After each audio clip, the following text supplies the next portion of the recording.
Hello, it's Howard from Leamington Breakfast Bar. We just finished our meeting and we had a brilliant foresight from Linda Reynolds, your personal travel agent. Good morning, Linda. Good morning, Howard. How are you today? I'm all right, thank you. But you've just presented your foresight, which is called Cancer as a Now, clearly the clue was in the title. Yes. So now you presented it. What did you want people to get from your foresight?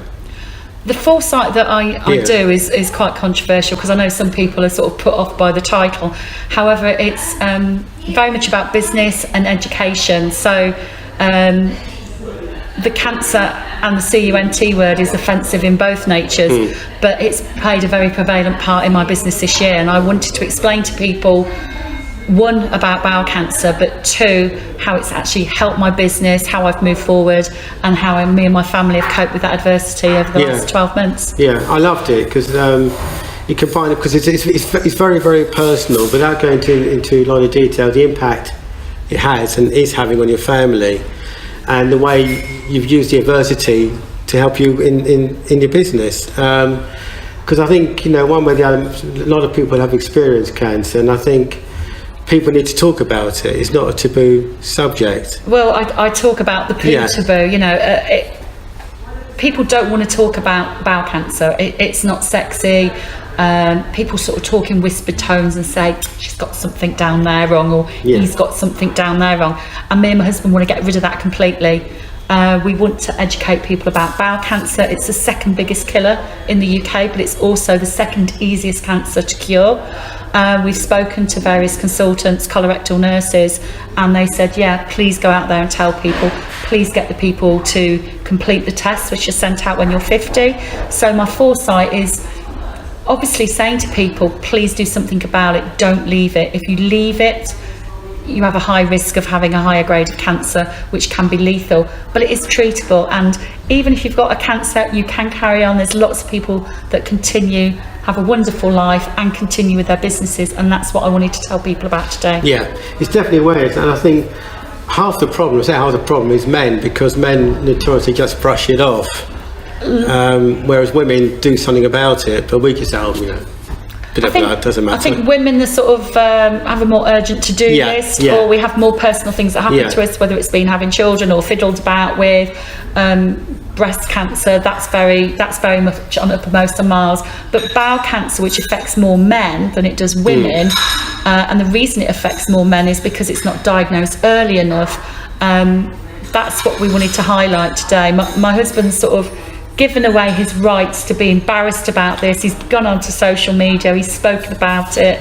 We've conversed with another lady called Bowel Babe. Her name's Deborah James, and she actually writes for The Sun.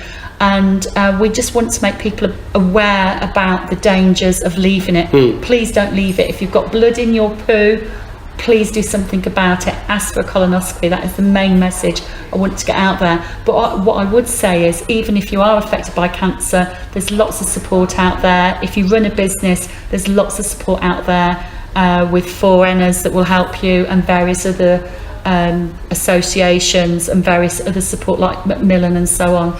So the main message from today's foresight was, please go and seek help. It's not the end of the world. You can go out there and live each day. Yeah.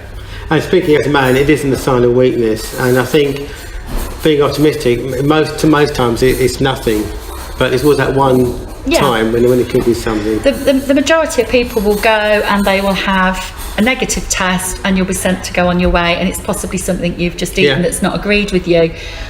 It's where it's continually left. There are about 7 or 8 different symptoms. If you're not happy with the diagnosis from your doctor, ask for another diagnosis, ask for another referral. That's what I would say. More and more people are being diagnosed younger, which obviously is good, and more people are going on to live full and active lives with and without their cancer treatment. And I think what you've established is that cancer isn't a dirty word. It's offensive, but you can say it. It doesn't mean you're going to get it.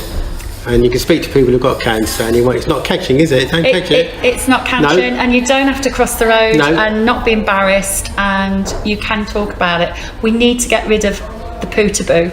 Hashtag poo taboo. Hashtag poo taboo. Poo taboo. Poo taboo. We'd like to hear your stories, good and bad, and if you've got anything inspirational, please Twitter me on Travel Agent _Lynn and hashtag Pootaboo. Pootaboo, there you go. So, sort of leaping ahead, I mean, how did you manage to juggle your business while all this was going on? It came to light very quickly that it was all down to time management. So, as I explained in my foresight, you think you're busy, you think you manage your time, but we do faff about a lot. We waste a lot of time in our lives. So it was purely down to time management and being quite strict. So I would mark in a timetable of events. So it would be my health first, because if I wasn't healthy, I can't look after my family around me who has cancer. Then it was putting in all my family time, so whether it was with my grandchildren, my son, my daughter, extended friends, put that into my timetable. And then the portions that were left was when I worked. And obviously down to communicating with people. This is what's happening in my life. I want to provide you with this service, however, this is my timetable. Are you happy to work within that timetable? And inevitably my clients were, and they've been very, very good. Excellent. Now, obviously you're too modest to mention what you do, so I'm going to mention what you do. So you're a personal travel agent. I think people can guess what you do, so no, hang on. Right, so you're too modest to mention what you do, so I'm going to mention it. Just tell people what service you provide regarding holidays.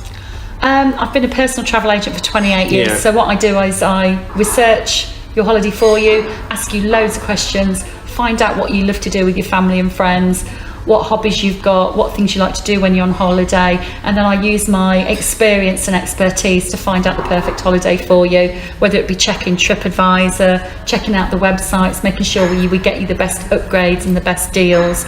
So everything from cruising to UK breaks, to sports holidays abroad, to groups, I can service all the needs of your travel arrangements, business and pleasure.